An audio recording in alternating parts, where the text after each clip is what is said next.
Assalamualaikum warahmatullahi wabarakatuh. Apa kabar semuanya? Semoga baik-baik saja. Pada video kali ini kita akan membahas mengenai sumber dan pemecahan masalah dalam teknologi pendidikan. Materi ini bertujuan untuk melakukan analisis mendalam terhadap sumber masalah yang mungkin muncul dalam konteks teknologi pendidikan, serta menyajikan solusi yang terperinci untuk mengatasi tantangan tersebut.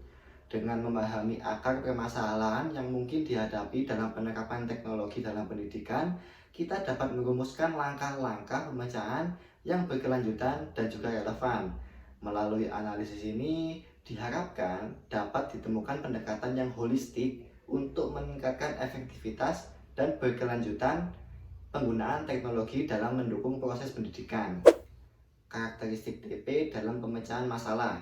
Pertama, menggunakan pendekatan sistem. Kedua, mendayagunakan sumber belajar. Ketiga, yaitu orientasi pada peserta didik. Yang pertama, pendekatan sistem. Dalam teknologi pendidikan, model pendekatan sistem yaitu yang pertama, identifikasi masalah. Yang kedua, menentukan alternatif. Yang ketiga, memilih strategi pemecahan. Yang keempat, melaksanakan atau implementasi.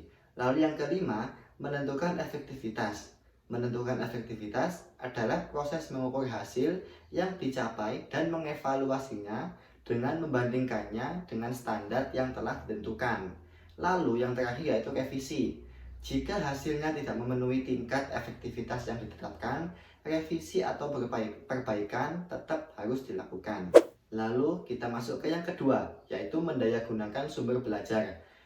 Dalam era di mana semua orang dapat mengakses informasi dengan mudah, sangat penting bagi kita untuk memahami bagaimana menggunakan berbagai sumber pembelajaran yang tersedia untuk tujuan pembelajaran yang optimal. Di sini kita akan membahas prinsip dan metode yang dapat kita gunakan untuk memanfaatkan sumber belajar secara efektif, mendorong pemahaman yang lebih dalam, dan meningkatkan keterampilan yang relevan. Nah, di antaranya yaitu 1.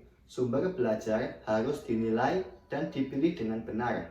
Sebelum digunakan dalam proses belajar, untuk menentukan sumber belajar dan media, beberapa standar harus dipenuhi, termasuk pertama, kesesuaian materi dengan tujuan pembelajaran. Kedua, kesesuaian dengan kemampuan prasyarat peserta didik. Yang ketiga, kebaruan materi dan sumber belajar yang akan digunakan. Keempat, karakteristik sumber yang dapat menarik minat siswa.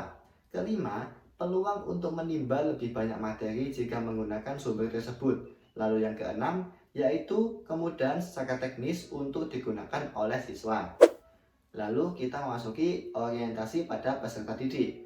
Orientasi pada peserta didik adalah suatu pendekatan pedagogis yang mendasarkan diri pada pemahaman mendalam terhadap kebutuhan, potensi, dan karakteristik unik setiap individu dalam lingkungan pembelajaran.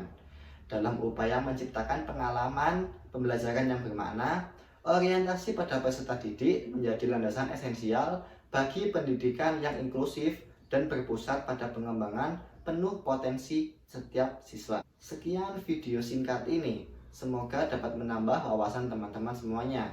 Kurang lebihnya mohon maaf. Wassalamualaikum warahmatullahi wabarakatuh.